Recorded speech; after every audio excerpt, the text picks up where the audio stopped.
Okay, hey everybody, welcome to today's presentation, From Prospecting to Proposal, New Data-Driven Coaching That Moves the Needle.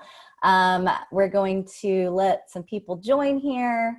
I'll do go ahead and do some housekeeping. Here we go. There we go. Wait a second, going back. Oh, there we go. So we are going to send a recording. Do not worry if you need to hop off or you just want to share this with all your friends. We got you covered. You'll get that via email after the presentation. You're also muted, so cannot hear you. If you do have a question, feel free to type that into the Q&A. Let's see here. I already see one note in the chat. Oh, it's from Dan. Okay, so it works. So you can just do that. You can chat or you can put your question in the Q&A box and we will try to get that at the end of the presentation.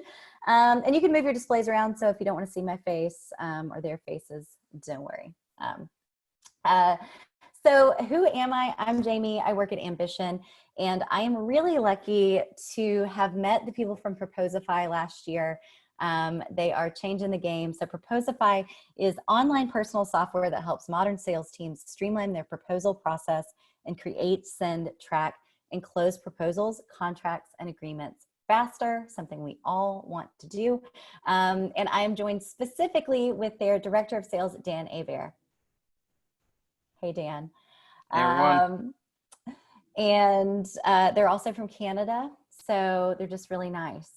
So Dan will be really nice all day. And I mentioned I'm from Ambition. Ambition transforms sales teams by creating a metric-driven culture of repeatable success. We do that with scorecards and goals, TVs and contests, real-time pacing alerts, coaching platform, and analytics that are synced to your CRM so that you know what is going on at all times with your reps. And we leverage data to maximize that productivity and performance to drive the bottom line. So our fearless sales leader, our VP of Sales, Mark McWaters, is here with us today to hold it down. What's up, everybody? Excited to be here. Jamie, thanks for having me. You're welcome. It does, now that we're remote, kind of feel like I've invited you into my virtual room here. So today's talk is all about data-driven coaching techniques, something that these guys know a lot about, and that I think personally we're pretty damn good at Ambition. Also, on the marketing side, we recently completed a survey with Selling Power, so I'm going to bring you some data from that. Also, Proposify, they are very, very data-driven as well. It's kind of their deal. And they recently conducted a State of Proposals 2020 report. So we're going to pull some information from that. So we're going to start there just to kind of give you the lay of the land and talk about what buyers, managers, and reps are kind of seeing and going through right now. So what challenges are sales leaders and reps facing today? So right out of the gate, from our research that we just conducted, again, we surveyed managers and reps. 60% of the reps that we surveyed said that they are missing their quota, whether this is true or not, due to a lack of coaching and training. So if nothing else, they believe that if they had more coaching and training, they could be more successful. So that's some room to grow. Only 17% of managers who are doing coaching agree that it's highly effective. The majority of people that we surveyed are just saying, I think it's pretty good. And then there was also a small percentage, around the same percent, that said, I don't know what I'm doing. Help me out here. So that'll be fun to follow up with those people. Less than half of the people that we polled said that our managers report that they are even having weekly sessions with their reps. So it's just something that's falling off the radar. And again, that's a huge opportunity, and we'll speak to that a little bit today. And only 18% of managers are extremely confident that they're even tracking the right KPIs. One of my favorite stats that I didn't include here is that 11% were not sure if they hit quota. They weren't sure if they even, yeah, it was kind of shocking. So there's tons of room for us to help each other out here. And that's really what we're all here to do. The sort of top challenge, though, that we're probably all facing just as humans living on the earth, though, is COVID-19. I promise this is not a COVID webinar. We will not talk about that all day, but it's obviously important. It's what's happening in the world right now, and we need to be aware of it. So like I mentioned, Proposify has all this amazing data about how to structure your proposal, when to send it, what it should say, who it should go to, all that good stuff. Dan's going to talk about that in more detail. But first, I want to share. So they, like I said, they did the State of Proposal survey at the beginning of 2020, released it. They then looked at over 2 million proposals that were just in their database, though, to see what's going on right now. And they've now updated that research with some new stats. So I want to walk through those with you right now. So right out of the gate, as you can see here, I don't know if you can see my pointer, around 316, basically that bar that's dipping is when we all went into lockdown. So people were starting to change their processes, put freezes, put hiring freezes, lay people off, all kinds of ugly stuff. And so naturally we saw proposals go down, or they saw that. However, what they saw was that the close rate of proposals that were being sent remained fairly stable. So I think that's really interesting. So with fewer proposals going out, that means sales reps probably have a little bit more time on their hands. And so they did a word cloud. This is really fun. I love a word cloud, guys. So with fewer proposals going out, they're seeing more meetings, a focus more on delivering value with content, something that we are really, really into here. Sales reps are making more videos, they're talking to marketing more, all that good stuff. One of the things that I think is the most exciting or most interesting to come out of this is that you see down there helping clients pivot. And I think more than ever before, we see it, they're seeing it as we have a little bit more time to dig in, and as we all go through this together, salespeople more than ever before are becoming trusted advisors in the process. We even see that in our discovery process. SDRs needing to be armed with, how are you just going to talk to people on the front lines about what they're doing, what they're seeing, what they're experiencing, and how their businesses are being affected. So more than ever before, things like coaching and really making sure that your reps know the lay of the land, what to do, how to be successful is crucial. You know, it always has been, but it really is now. And lastly, it's changed where they're selling. So we're all working from home. We can't shake hands. We can't fly out to see big clients or close those deals. So everything is happening remotely. Also really interesting, because there's a little extra time, deals or proposals that are being sent are going out 135% faster. So I thought that was really, really interesting. The other stat that I have is that, and I don't have it on the slide, but deals are also closing significantly faster during this time of the deals that they looked into. I think the stat was somewhere from 63 hours down to 23 hours in close time. Dan can probably elaborate on that a little bit, but I think it's really speaking to, we've got more time. We know what we want, and when we're ready to move, we're moving. So yeah. So anyway, so today, what we're going to talk about, we're going to pull some of those stats together in this conversation, but we're going to talk about the process and structure that you can add to your one-on-ones and team coaching sessions to be more effective. We're going to talk about different proposal types for different buyers and how to get your reps to recognize them, to use them. Data points early in that discovery process that are really need to know to get the deal won and really work that playbook, and real tips for navigating the sales process right now. So I'm going to close out of my slides here. I'm going to stop screen sharing. All right, guys, thank you again for joining me. Really interesting stuff. So I'm going to kick it to Mark first, home court advantage or disadvantage. And obviously, because we talk about coaching so much before, during, after COVID, we know that the frequency matters. Can you speak more to what are just some of those baseline frequency, when to coach kind of things that we preach? And Dan, specifically, you sat down with us recently to talk more about how you've changed your process for when you do coaching. So if you could talk about that, but Mark, kick us off with just, where do we start? If I'm a brand new sales manager, I don't know when to coach people. What do I do? Yeah, so I think it's important to separate out, there are several different kinds of coaching. And what I'll talk about is more of that one-on-one conversation. In our now not so new normal, I mean, I feel like I've been in this quarantine for years, probably like many of you. The one-on-one conversation is more important than ever, and I think that's pretty obvious. What we recommend, we have 3,000 managers on the platform. What I do is a weekly one-on-one with all reps on my team. And then I also have a sales development leader who I meet with as well. It happens once a week. I stack them all on Mondays and Tuesdays. I schedule them for 45 minutes. In each one-on-one, there's 5 to 6 questions.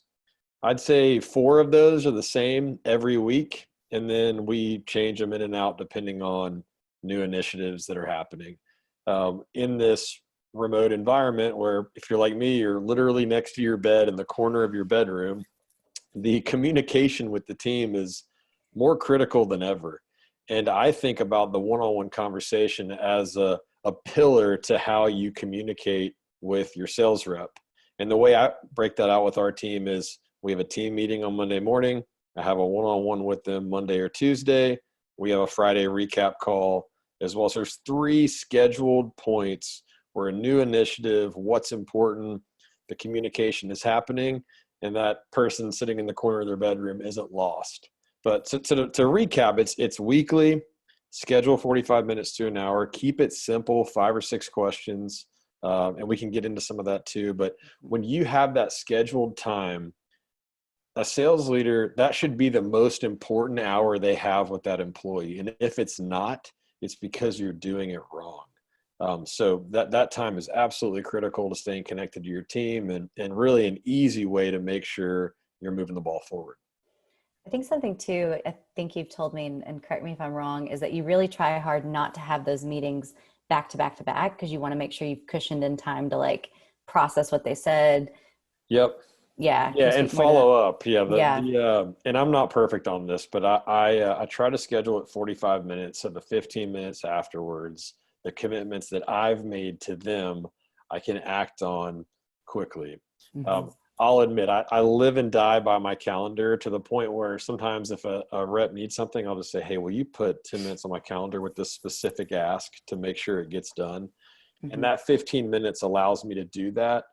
If it's more of a transactional, hey, will you send a note to this person? Will you call this person?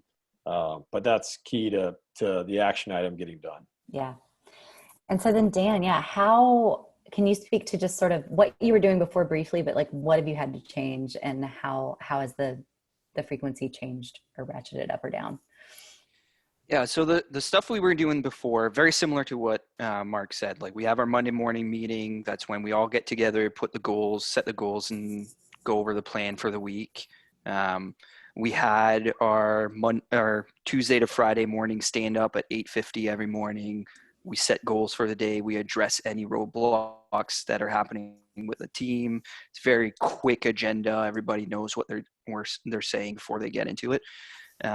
And we have our one-on-ones schedule with all of our direct reports. So same thing with Mark. The only thing that I didn't do, and I like this idea, Mark, is just that setting the 15-minute buffer in between, because I do an hour and I have pretty much all of my direct reports going back to back on Tuesdays, and it does get a little bit exhausting, and you tend to forget a couple things. Which I get pinged 2 days later. It's like, hey, were you able to do this? It's like, oh shit, yep, okay. Thursday is usually a pretty good day to get shit done, so I'm gonna get it done then. So we're good. But I do like that idea. I'm very much a believer of that is one-on-one time. It is the rep that dictates the agenda, not me that dictates the agenda.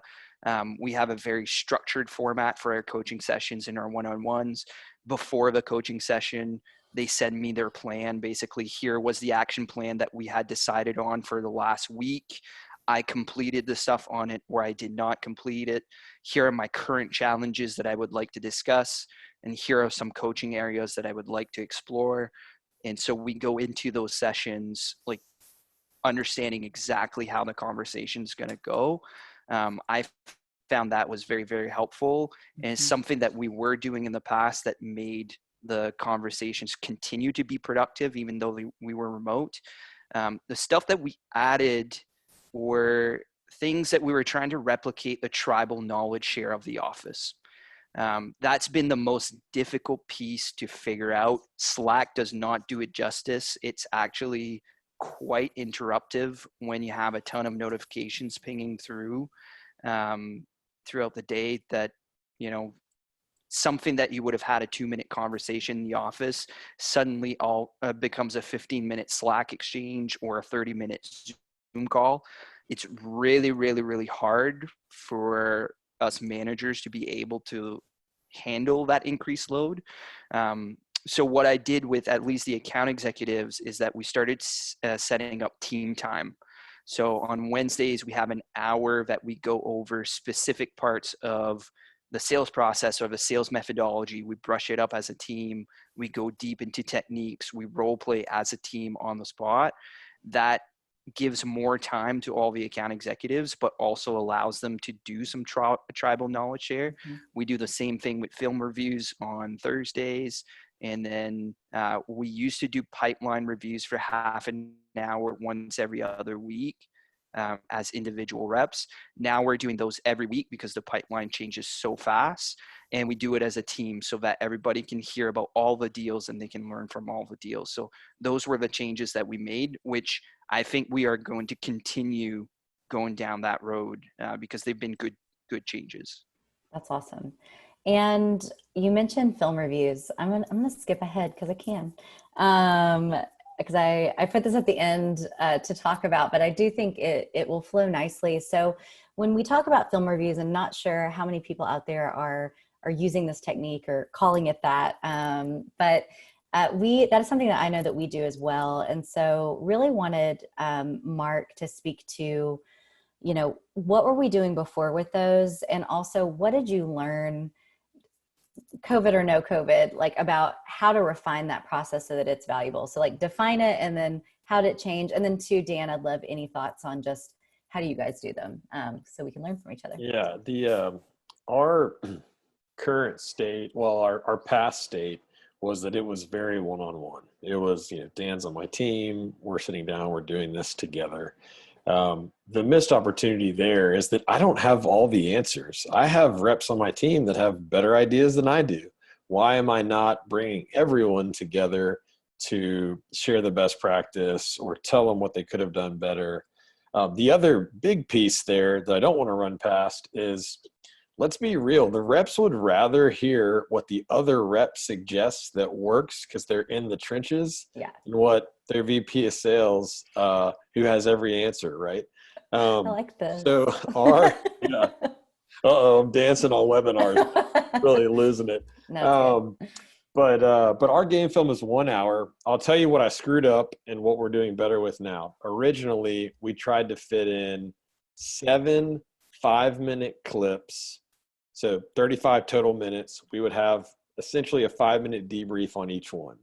That was a terrible idea. No one was getting anything actionable in 5 minutes in a team setting. What we're doing now is we're typically only doing one call. So it's we're really focused on our discovery calls, and I am hyper focused on understanding status quo and the pain of the status quo. So we take our 30-minute disco call. We have an hour to go through that call. We're pausing. We're doing things like reps giving feedback to each other, or we're pausing after the prospect explains their problem and saying, okay, where do you go first? Pick a random rep. So there's this knowledge share that's happening, to Dan's point, and it's really powerful because it's not just me making suggestions. They understand the problems, like they know what we're trying to accomplish. What idea can they share to each other? The peer-to-peer accountability is something that every leader is trying to create, and it's become a staple in the development of our sales reps. And Mark recently, he laid it down and he was like, Yes. Here's my call. Yeah, I'll say this. I'll tell this rather quickly, but so my boss and I did a role play last week, and we're talking about this subject. I'm like, I want the reps to see me do it, and it doesn't have to be perfect, but I want them to see me do it, and I want them to also see me debrief about myself and have my boss, our CRO, tell me what he thinks I could have done better. That is, of course, putting me in the same situation that poor rep whose one call is getting dissected by everybody, right? And I think they really enjoyed that. I also think that it just further drove in that we're all learning together. We all don't have the answers, but collectively we have a lot of them. So let's help each other. I love it. Yeah. So what does it look like over at Proposify? So it's very similar. When we kind of stopped doing them for a while. Like we used to do them last summer pretty regularly. Very similar, like let's listen to 3 or 4 calls. Everybody gets a chance to get reviewed. We would order pizza and, spend an hour and a half listening to it. It wasn't as insightful I came to the exact same conclusion as you, Mark. It wasn't as insightful as going through a complete call for one person. So what we are doing now, and the reason why I wanted to do this way for my team is the easiest thing that as a sales manager you can do is give your rep the answer. That's the quickest, easiest thing that you can do is just give them the answer. But it's probably also the least effective thing that you can do, right? When a rep has the ability to self-critique and notice what they are doing right and notice what they are doing wrong and be able to say, this is how I should have done it different, that is very, very powerful. And to a different kind of angle, understanding who's good at coaching on your team, because as you grow, you have to start appointing people to team leads and managers and whatever. And one of the most difficult transition from going to a rep to a manager, it is coaching others, because it's not something that you usually learn. This is a really, really good testing ground for understanding who would make a good manager or a good coach on your team, because everybody has the chance to go and pinpoint, hey, you're doing this well, or you need to do this in a different way. So the way we do them is very similar. It's an hour. We usually focus on intro calls. I like those better because you can get ahead of the sales cycle very quickly and review the deal early on. We typically we have very specific scorecards and structures. We use Chorus. So we typically follow what the scorecard would be in Chorus as the film review, and we'll stop based on, hey, was this structure done properly? Let's review the pros and cons. Our format is the rep that's in the hot seat always has the first go at it. They self-critique. They say, I did this well, I did this wrong. They always get the first word out. And then we have 2 people appointed, one that's positive feedback, one that's critical feedback. So they go positive feedback first and then critical next, and then we continue the call. And at the end of the call, it's open to anybody to give any type of feedback. Dan, that is so good. The point I wanted to highlight there that I absolutely agree with, we do the same, is let the rep self-critique first. You hit on a couple different avenues of self-discovery, and that is absolutely how you change behavior is the rep understanding what right and wrong is, instead of Mark just saying, go do this. Mm-hmm. And I love that you highlight that. I also like, and we don't do, is nominate, hey, you're the person who needs to offer a critique. Because oftentimes it just becomes oh, that was such a great call, praise session. And then the whole team gets off and they're like, no one learned anything. Right? The other piece, sorry, Mark, the other piece that I found too is that some reps are good at finding the wrong stuff, but they can't identify the stuff that's going well. So you have to kind of play around with that. It's like there are certain reps that want critical feedback, but they would do better with positive feedback, because that gives them, hey, this is what you should do more of. And they don't always, like I had a rep that couldn't give was assigned as positive feedback and just couldn't give positive feedback. Had a really hard time understanding like these were the good pieces, but critical feedback was really easy. So you can mess around with that as well to get different perspectives. I'm worried about that rep's friends and significant other, but we don't have to go there. I was like, that's me. I'm not in sales anymore. Yeah, so I do think it's really great. This is a wonderful transition to, okay, we've got the structure of our one-on-ones down. We've got these really, really, really impactful team meetings that are forcing everyone to better themselves and teach each other. And Dan, you spoke a lot about how you guys really focus on that discovery call. And I know that when we first sort of talked about doing this webinar, something that really, you became the guy. It was like, you got to talk to Dan about it, because you do some really interesting things. You use proposal data that isn't always, I think, used or popular to inform exactly how a discovery call goes. People think of that as like, this stuff happens at the end and you do these things at the end and you do these at the beginning and they're disjointed. But you guys do some really smart stuff with using proposal data to inform just different plays and a playbook that you're going to use in your coaching. So can you speak a little bit more about specifically what are some of those key points? And then, yeah, like how do you get a rep to start using that and implementing that across the team and making sure that they're doing it? Yeah. So every proposal is something different. Uh-oh. Oh no, we lost Dan. Over to Mark. Mark. Well, while we wait for Dan to join us again, I will just go ahead and part of that question too is how do you roll it out? So Dan will join us again and talk about I'm so bummed, that's my favorite part. The really smart data and pieces that they use to inform the discovery call. But once we'll learn what that is, how do you make sure reps are actually doing it? What does it look like? We talked about sitting down with one-on-ones, but Yeah. what is that process? I know you're working really closely right now. Our frontline sellers are the ones hearing the changes happen, day in and day out. Dan's back. I'm going to pivot to Mark real quick and we're going to come back to that question. Okay.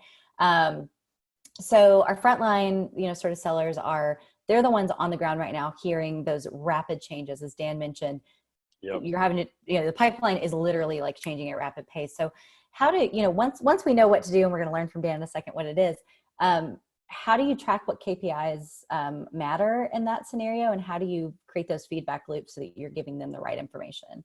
So I'm going to take a couple quick points here. One, with SDRs, I am joining their stand-ups really like once a week. And all I really want to hear is what they're hearing, because they're hearing more than anybody else. They're getting shut down more than anybody else. Then in closed loss reasons, or we also have a deferred stage, the reps are supposed to, and this is obviously hyper relevant right now, is COVID. Like that allows me to very quickly know we have closed loss reasons, of course, but I want to know specifically if this was brought up. So that's become a great way to coach around that. As far as the early level KPIs in coaching, I think about it in terms of there's a minimum expectation of activities. A rep is responsible for us, it's 4 different activities daily. We just changed this to daily, which has been a huge win. And that's the minimum expectation. They're supposed to do that. That's what we know the path to success looks like. From there, we can look at conversion rates. If they're doing all those things, it's not working. There's clearly coaching opportunities inside of each conversion rate. So my advice to others is keep it really simple. The reps should very easily know what they need to do each day to be successful. That is not micromanaging. That is providing a path to success for your reps who really want that. Yes, it can be awkward a little bit at first, but trust me, when they know where they stand at all times, there's a ton of value in that for you and for your seller. Yeah. And what are some of those? I mean, obviously there's like dials, but what are just some of the ones that we're tracking that you can share? Yeah, sure. So for SDRs, 45 dials a day, 4 connects. They have 5 minutes of total talk time, and we have a total sequenced activities. We use Outreach for our sales engagement platform. And I believe theirs is 50. I should know that. And then for reps, we do a similar structure. We don't include talk time. And then both of them have meeting set goals as well. But our SDRs are comped on SQLs and ACV. Our sales reps are comped on ACV. So a lot of SDRs get comped on meetings. I'm a big believer that, meetings are a big indicator, but if they don't convert to opportunities, I'm not that interested. So yeah, I think that's great. And so yeah, so I sort of skipped ahead on like, how do we reinforce the things that Dan just talked about? So going back to the question for Dan, would love to learn more about what is the content of those calls. So let's say we're getting those meetings booked.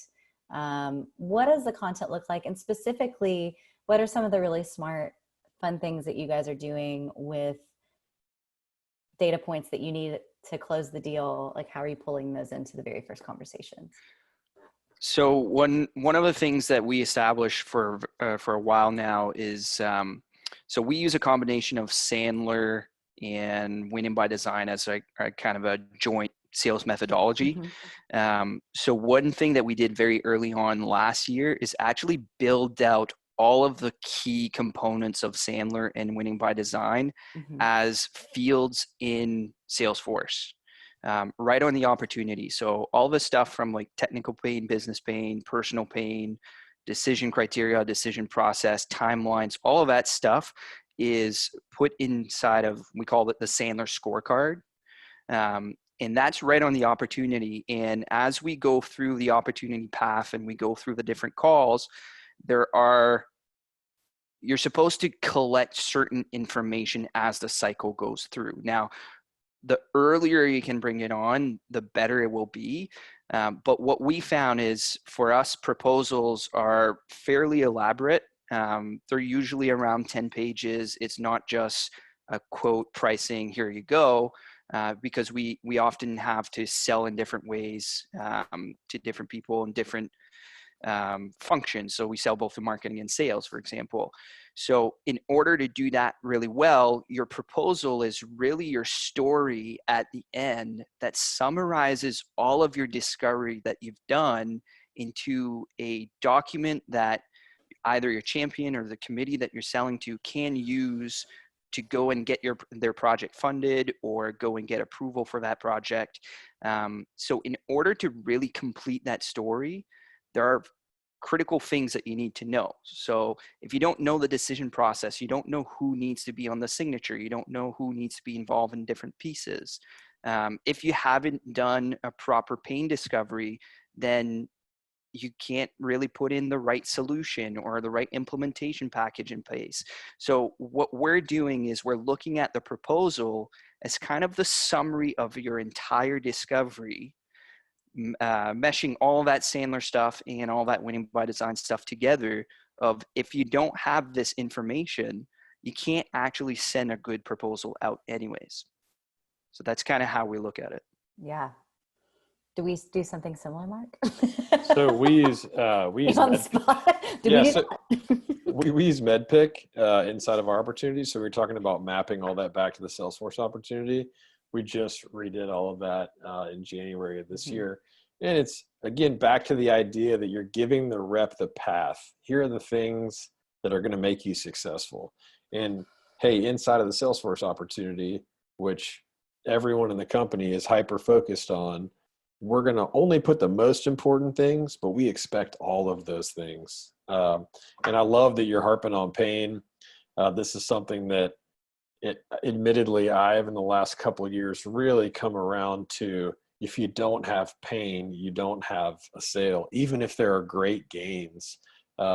Josh Braun, who, if people don't know him, look him up on LinkedIn, bunch of great content. He said this to me in the back of a bus earlier this year on the Flip the Script tour. I was going to say, explain why you're in a bus. Yeah. This was a tour with Beck Holland. I don't know how to go there. Legal activity, yeah. And Josh said, Mark, when's the last time you lost sleep because things were so good? And I'm like, never. It's like, exactly. You have to think about what's keeping people up at night. It sounds cheesy, but for sales leaders, it's true. I have things, right? And what are those that you can solve for? And if you can get that pain in a discovery call, you also know how real the deal is. Yep. If there's not pain, the close rate around that's going to be a lot lower, right? So love what you're sharing, Dan. We're cut from the same cloth. I didn't know that coming in. See, I'm a good matchmaker, and the webinars are over here. Okay, so moving right along, I think all of that's so great. So it's, Mark spoke to sort of how do you give them the path to do that? How do you replicate that success? I want to go back to the role play question a little bit because, you know, I'm sitting over here as a marketer and I'm hearing role plays and I'm like, I don't want to do that. How do you sort of make those impactful? What is a good, what is a good role play? How does that look? And have you been doing them more or less, or, yeah, just walk us through that a little bit. I'll go first. The one that I heard about last week, this isn't even an ambition example that I loved. Sam Nelson at Outreach was telling me about how they role play with their early SDRs who have phone reluctance. And if you're in sales, at some point you've had phone reluctance. Like, you know what that feels like. I was an appointment setter in Knoxville, Tennessee for a mobile home company, and I was afraid to get on the phone, right? Whew, So the way I was selling a lot of trailers, the way to get around that, Sam, that they do at Outreach, which I love, was they take people who are outside of ICP, who they previously had set meetings with, who weren't interested. They take that list, they have new SDRs called down it, and they have them try to sell them a pizza. Okay. Oh. So there's no pressure at all here. You're trying to sell a pizza to people who aren't interested in Outreach, but Outreach will fund it. And they're just getting people on the phone early on. And the lesson there is, hey, we're not saving lives. It's okay to get told no a ton. In fact, this is going to be a great story you'll tell in your career forever. And hey, if nothing else, they buy a guy a pizza is like kind of a fun thing. And it costs very little money to Outreach to pull this off. So I thought that was really creative. I love that. And so low pressure. And I know something I think about as a sales leader. If I'm trying to get you over phone reluctance, I also probably don't want you calling my top list, right? Like, I want you calling a list where if you fail, it's a little easier. But the other message there is just fail forward. That gets used a lot, but especially on that, that's a huge piece. Yeah. What about you guys, Dan?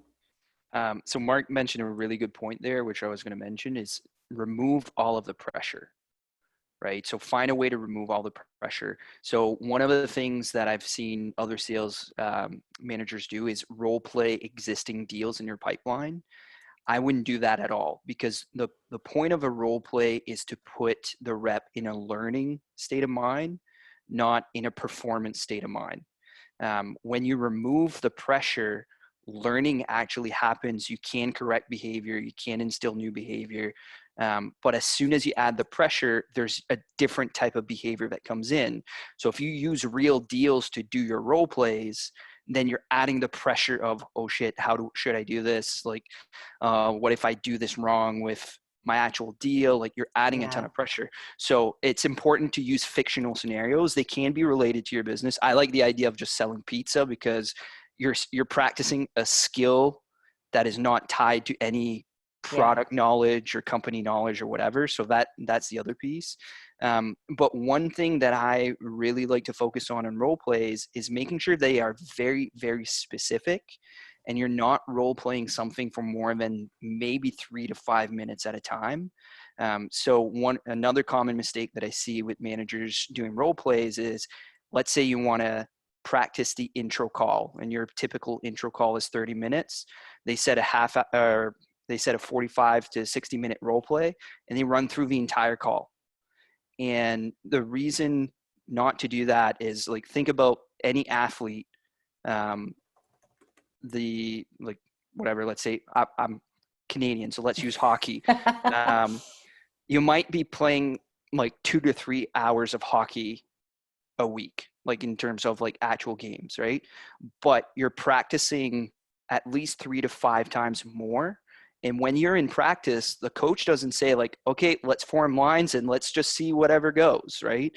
You go and do drills, and you do them over and over and over again to get repetition. And that's what good role play looks like. It's repetition.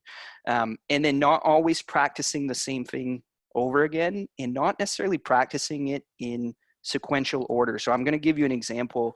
This is a role play that I did with one of my reps. So we were practicing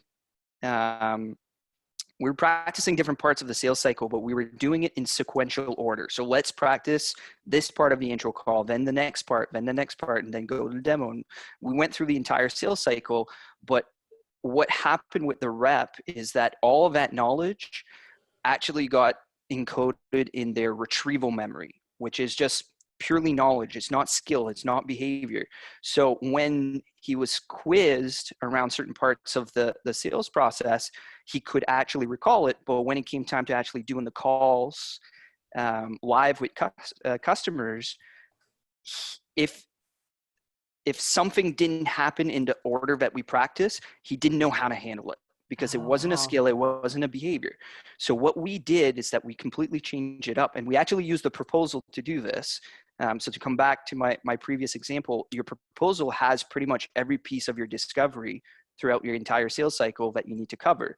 So what we did is we practiced writing a proposal, opened up the cover letter, and knowing the cover letter needs to be like, hey, we summarized all the pains. We're like, okay, what would you put in this section? What part of the sales cycle do you get this information from? That's great. Now let's go and role play that specific part for 3 to 4 minutes and do a couple repetitions. Good, you feel good about it? Let's scroll down. Oh, the next piece of the proposal is, let's say, timelines and pricing. Okay, at what point of the sales cycle do you get this? How do you get this? What are some ways to get this? Let's role play that piece. So by the time that hour goes through, you've done probably 10 to 12 mini role plays of different parts of the sales cycle. But because you've brought them all together in one place, which for us is the proposal, you can actually start interleaving all of that information, which encodes it into procedural memory instead of retrieval memory. And procedural memory is your behaviors, your skills, and that makes it way easier to navigate back and forth on your calls once you do it there. I love that. That is so tactical. And you started throwing out vocabulary words. It's kind of nerdy. I was living for that. So I love that answer. I want to go back to some more details. So Shannon has a question live on the air for the one-on-ones. I think this is for Mark. What are the 4 questions that stay the same, that never change? And yeah, speak to that. Okay, first question. This is one question. List highlights and lowlights from last week. I think this is probably the rep's favorite question because it uncovers a lot. That's question number 1. Question number 2 is name one call or recording that I need to join or listen to. So they put the link to, we use Chorus as well, to put the link to course recording, or they say join Proposify call on Wednesday, whatever. The third is any quickly moving opportunities we should discuss. I used to have this as like what looks good for the month, what looks good for the quarter. It's much better to just say, hey, what's moving quickly? Like what quick stage changes have occurred that we should talk about? Mm-hmm. For us, our deal cycle's around anywhere between 71 to 90 days. So it's just short enough where weekly there is a lot happening. Hell, right now, so much is changing, right? And then the last question is just what else? I want to open the floor. Something that Dan hit on earlier that we definitely agree with is that it should be a rep-led conversation. They're my questions, but the rep is the one who is leading the conversation, which again goes back to self-discovery. So those are the 4. What I have right now is we're doing a lot around named accounts for outbounding for reps. So we have a named account question about what accounts they're going to focus on this week. Mm-hmm. And that's the only change right now, but there tends to cycle through whatever the current initiative is. And the named account makes me think of a question for Dan that I'm making up on the spot. So Dan, as I mentioned, recently sat down with Brian. We have a video series called like How We're Managing Reps Right Now. Super sweet, short. We'll make sure you get a link to that because it's really insightful. But Dan in it speaks to sort of how you guys have really refined like who you're going after. Can you speak a little bit to that and how COVID has kind of changed your focus? Yeah, so we're predominantly an inbound business. Most of our deals are inbound. We have a little bit of outbound that we are starting to build out, but for the most part, it's been inbound. So one of the good things when inbound, when everything's going well, is that you can address a very, very broad market, right? You have your perfect deals, but you also have your total addressable market coming to you. Those deals are flowing well. During COVID, it's not the time to go and address your total addressable market. It's the time to hone in and look at, okay, what are the perfect deals? What are the industries that we do well in that are still buying and selling today? Because we sell to sales leaders mostly. If their teams are not sending proposals, they're not going to buy a proposal software. So we need to understand, okay, what industries are still moving.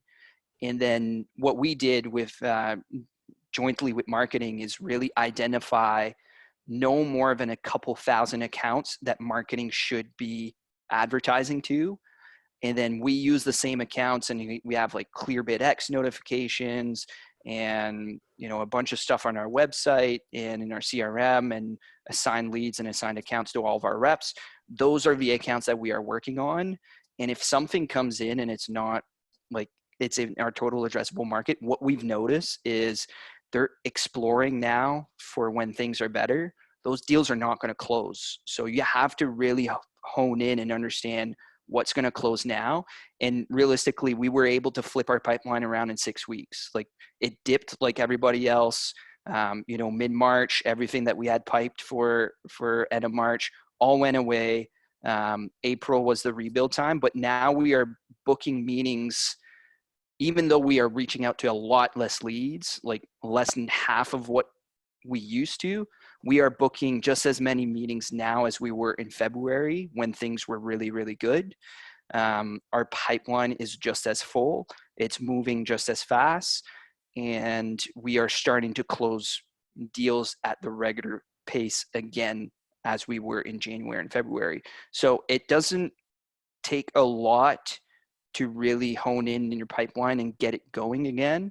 But if you try to do everything, this is where it's like, it's going to take you a very long time. You're not going to get on top of it. You really have to focus and go very, very narrow at this time. One hyper tactical thing that I am already starting to see that everyone should be focused on here very soon is, you all know that your closed lost deals that come back to you close at a higher rate, right? They've already gone through the process. They know what you are and how you can help. If they come back, odds are really good you're closing that deal. The same exists for those that pushed with COVID, where if it pushed for reasons of just uncertainty. Now, like if you're selling to a restaurant business, like that's going to be tough right now. You might not want to call them back yet. But a lot of these other ones that are starting to rebound, those closed lost deals, the timing is starting to improve. And revisiting the conversation with those deals is something that we're talking to our sales development reps and AEs about right now. Because if we can get them back, the likelihood of us closing that deal is better than us cold outbounding somebody. Yeah. Guys, I'm learning about stuff in this. I love it. I literally just took notes of things I'll actually probably bother you both about after this. So I love that. I think last question I have, and we have a couple of other Q&A questions though. The sort of fun COVID question that we were talking about before we hopped on is that, you know, when this first hit, suddenly like I'm going to use the word sleazy salesperson was immediately just like, you have to have empathy. You have to talk to everyone. You have to call everyone and ask them if they need a babysitter. Like, it was just like, oh, and that is true. I mean, also side note, you should have been always kind of like caring about the person you were talking to, but empathy has just been the most overused word, besides maybe unprecedented, during this COVID period. And so we were talking about, what does that actually mean? And I think that you guys had some good thoughts. Dan specifically really hit the nail on the head with, like, it isn't that the idea of empathy in the sales process is new or even overwrought at this point, but like, can you talk a little bit more about how it's changed and just the tone of those conversations? And then Mark, I want your thoughts too. So we did the exact same thing as pretty much every other sales team for the first 2 weeks. Was like, hey, are you okay? Like, let's make sure that that's out of the way first. I think at that time, people appreciated it, but then I don't know. I have people reaching out to me all the time. I know, Mark, you're probably the same. I've moved on from that already. Like, I'm looking forward and looking at, okay, how do we get the plans back in place and what can we do to accelerate pipeline and close and all that stuff now. And I think a lot of sales leaders are the same. So if you think about empathy, it's really just about putting yourself in the other person's shoes. So real empathy is not, oh, hope you're okay. Like that's a shitty statement that, you're just putting in there just to say you're empathetic, but it's not actually real empathy. Real empathy, I'll give you a perfect example. Our outbound SDR reached out to somebody that downloaded a content lead. His opening line was like, I get it. Leads are down, pipeline is stalling, everybody has a budget freeze, and deals are not closing. You downloaded this report, and usually because when people download this report, it's because they have these 3 challenges. Are you interested in having a conversation about this? And he said, yes, immediately. Because the real empathy was there. He was reaching out to a sales leader that related to, yep, that's exactly what's going on with my team right now. That's empathy. So if you can figure out what that state is for your buyer and you put that as your opening line, you will stand out immediately because everybody else is still on the hope you're okay, like hope I'm not being too interruptive. I'm not selling because it's not right now. People are buying, like you can sell, right? But you have to make sure that, we're all busy. We're way busier than we were. Mm-hmm. So we all have problems with our pipeline and our leads and our close rates. If you talk to that, you will immediately connect and be empathetic versus the fake empathy. It's so true. What do you think, Mark? I love how Dan is maybe saving the word empathy because it's such a good word that the sales tech community, at least, is ruining. Yes. So I said earlier how I was getting on these SDR calls and I wanted to hear what was going on. And the first one I got on, we started tracking COVID March 10th. That was the first time it came up for a closed loss deal. So I joined the SDR stand up and I'm like, hey, I want us to more or less lead with empathy, right? And our top SDR, everybody's like, okay, yeah, for sure. Like we're going to be great humans in all of this. And then later on that week, our top SDR is like, hey, Mark, can I be honest? I'm approaching it with empathy for sure, but like I need to get back to my old pitch because that's what's working. And our prospects like have more pain than they had before. And he corrected me and he was absolutely right. And then I started seeing SalesLoft and Chorus and Gong and Outreach, everybody putting out their own data around like, stop doing this because it's not working. And so we've definitely just coached the team more about people are going to remember you ambition in this time. So yes, you want that deal yesterday, but if you push like crazy and piss them off in this time, they will never buy from you. Mm-hmm. If we handle it right, even if it pushes, they're going to come back to us because they trust us, which is something we work so hard to get to anyways. And our team for the most part is pretty understanding of that. But yeah, I mean, we want every dollar we can get, right? But we have to do it the right way because the long game is what we're trying to play here. And that's what ultimately puts us in the best possible position to win and puts our future customer in the best possible position. So that sounds really cheesy, but it is very true. And we're already starting to see some of the returns from that as people start to wrap their head around what this new normal is. And I would say too, on our side, we have tried with every piece of content or webinar or thing. It's like, okay, is this helpful? Is somebody going to watch this and walk away with 7 really actionable things they can literally do? I would say mission accomplished. Renee said this was a great event. Yay to all of us. But I mean, I think to Mark's point, empathy, it's what separates us from being like sociopaths. You should just baseline work on having empathy. If you don't, figure it out. But yeah, it's not being somebody's grandma calling to check on them. It's making sure that they are getting what they need and getting the help that they need. Can I make one other like encouraging thing to maybe someone who's paying attention? I have, I'm sure Dan has too, gotten way more emails since all this started. Like the the marketing chains are fired up. The SDRs are emailing me like crazy.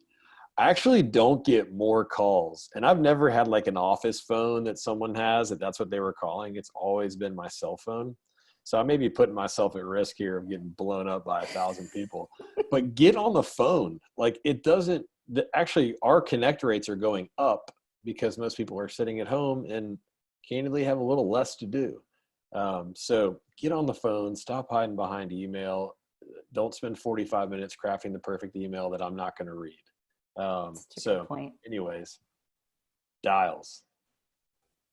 Can't get it if you can't dial. If you don't dial. Okay, I think we have time for one more question. I'm gonna squeeze it in here because this is from registration. I thought it was good. Let's see. Oh, this is from Christopher. Best practices for getting a historically overperforming rep to see that they need to change prior to their numbers dropping. So the way it's written, I needed to process it a little bit, but basically like you have somebody that's been killing it and maybe they're struggling now, and you're starting to see them falter. How do you get out in front of that before the numbers aren't there? And I think, Mark, a lot of the things that we just preach about and do already do it, but can you speak to that more?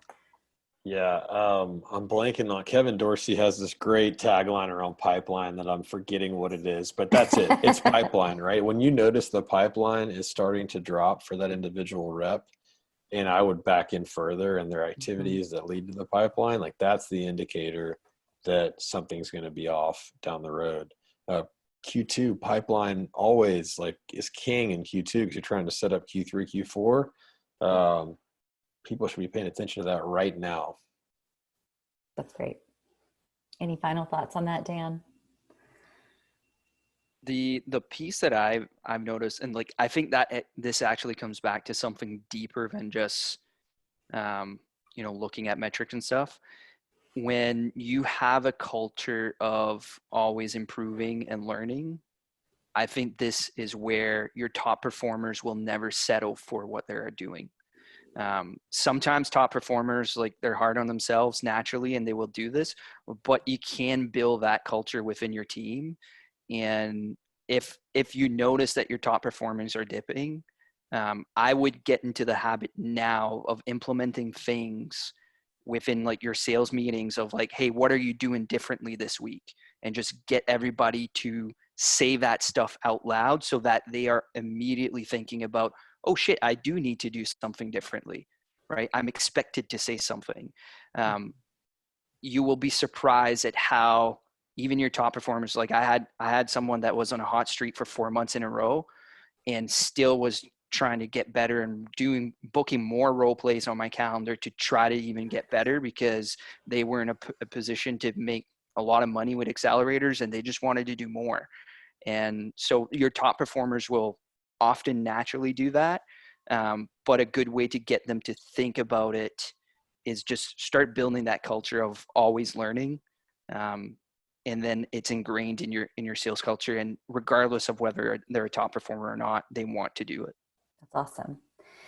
Guys, this was great. And I will say, you touched on incentives. Next week, we're doing a webinar. I'm going to plug my own thing with Memory Blue and the Atlanta Braves and maybe some other special guests as well. That's all about how to actually run contests, competitions, and incentivize your reps to do more. So you can take all these smart things and then figure out how do you keep them doing it. So I'll send you information about that. We'll send you the slides. We'll send you the recording. Guys, this was great. Thank you so much for joining us, Dan and Mark, as always. So, yeah, have a good day. Thanks, Jamie. This was great. All right. Bye, guys. All right, see you.